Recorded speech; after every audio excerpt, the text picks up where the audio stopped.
बिस्मिल्लाहिर्रहमानिर्रहीम। अस्सलाम वालेकुम व्यूअर्स, आज हम जानने वाले हैं ब्रेन हेमरेज के बारे में। इसकी जो मुकम्मल डिटेल है वो मैं इंशाल्लाह आपको इस वीडियो में प्रोवाइड करने वाला हूँ। इसकी अलामात, वजूहात और इलाज क्या है। नाज़रीन, एक छोटा सा ट्यूटोरियल है ब्रेन हेमरेज का, बहुत ही इंटरेस्टिंग वीडियो होने वाली है और नॉलेजेबल वीडियो होने वाली है। तो आपसे रिक्वेस्ट है कि आपने वीडियो को लास्ट तक देखना है। चलें जी, शुरू करते हैं। ब्रेन हेमरेज एक फालज की किस्म है। इसकी जो वजह होती है मामूली ये कि जब भी ब्रेन में कुछ शरेयान फटती है तो उसकी वजह से जो लोकलाइज्ड ब्लीडिंग होती है वो टिश्यूज़ के इर्द गिर्द जमा हो जाती है और वो जो ब्लीडिंग है वो ब्रेन के सेल्स को किल कर देती है। इसी को कहते हैं ब्रेन हेमरेज। ब्रेन हेमरेज जो है इसको बेसिकली सेरिब्रल हेमरेज या इंट्राक्रेनियल हेमरेज या फिर इंट्रासेरिब्रल हेमरेज भी कहा जाता है। जो स्ट्रोक है यानी जो फालज है उसकी जो 13% वजूहात हैं वो बेसिकली यही होती हैं ब्रेन हेमरेज, यानी जो 13% जो है ब्रेन हेमरेज वो फालज का बायस बनते हैं। ICH यानी कि इंट्राक्रेनियल हेमरेज की कितनी किस्म होती है? बेसिकली इसकी 4 किस्म होती है। एपिड्यूरल हीमाटोमा, सबड्यूरल हीमाटोमा, सब आर्कॉइड हेमरेज और इंट्रासेरिब्रल हेमरेज। अब हम जानते हैं कि इसकी अलामत क्या होती हैं। इसकी जो अलामत हैं वो दर्जन हैं।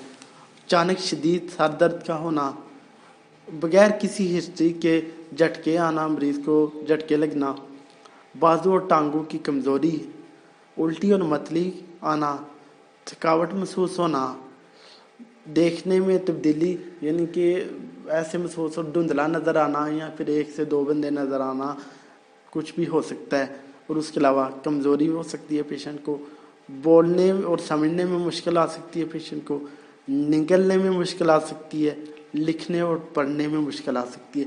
इसके अलावा और भी कुछ अलामत हो सकती हैं जो कि इस वीडियो में नहीं बताई गई।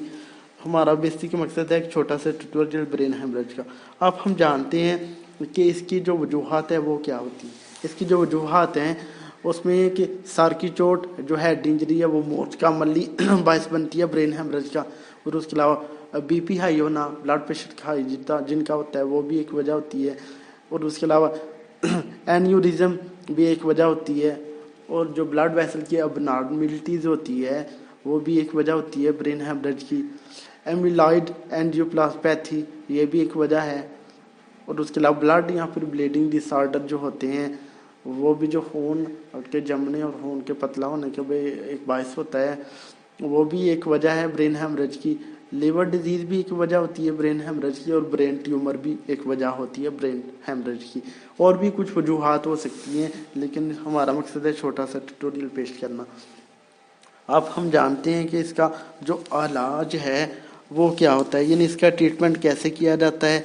इसका जो ट्रीटमेंट है दोस्तों उसमें दर्जन अदवायात दी जाती हैं। बेसिकली इसका जो ट्रीटमेंट वो हॉस्पिटल में ही किया जाता है क्योंकि ये घर में ट्रीट कभी भी नहीं हो सकता। जब भी आप इनमें से कोई अलामत पेशेंट में देखें तो उन्हें फौरी तौर पे रेफ़र करें हॉस्पिटल।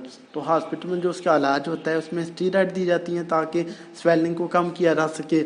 एंटीकोगुलेंट मेडिसिन दी जाती है ताकि जो ब्लड क्लॉट बने हुए हैं उनको डिस्पर्स किया जा सके, ठीक है। और उसके अलावा एंटी सीजर मेडिसिन दी जाती है ताकि जो झटके वगैरह आ रहे हैं उनको कंट्रोल किया जा सके।